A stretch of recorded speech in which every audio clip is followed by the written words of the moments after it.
Welcome to the Tech Egg. Don't get scrambled. Enjoy the video. In this video, I will explain how to use the cash ledger balance in GST.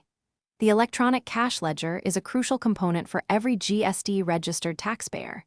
It essentially acts as a digital wallet where all your cash deposits for GST purposes are recorded. This ledger reflects payments made towards tax, interest, penalties, and other dues. You can deposit funds using various methods, including net banking, NEFT, or even over-the-counter payments, making it quite flexible for businesses. To deposit funds first, you need to generate a challan for payment, or CPN, directly on the GST portal. This challan is essential for initiating any payment. Next, select your preferred payment method.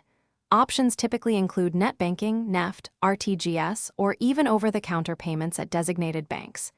It is critical to accurately choose the correct tax heads, such as CGST, SGST, IGST, and CES, to ensure proper allocation of funds. Once processed, the amount will reflect in your electronic cash ledger. Once funds are in your electronic cash ledger, you can easily utilize them to pay off your GST liabilities.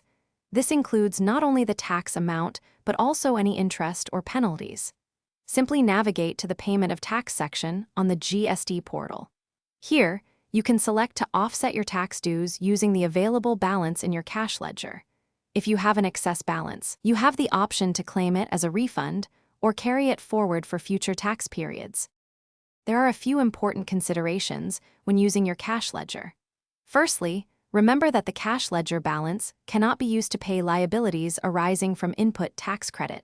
It is strictly for cash payments. Always ensure accurate entry of amounts when making deposits to avoid any discrepancies or delays in your tax payments. Regularly monitor your cash ledger on the GST portal to keep track of available funds and all transactions. Finally, if you have an excess balance, you can apply for a refund directly through the portal. Thanks for watching. Consider subscribing if I helped unscramble your problems.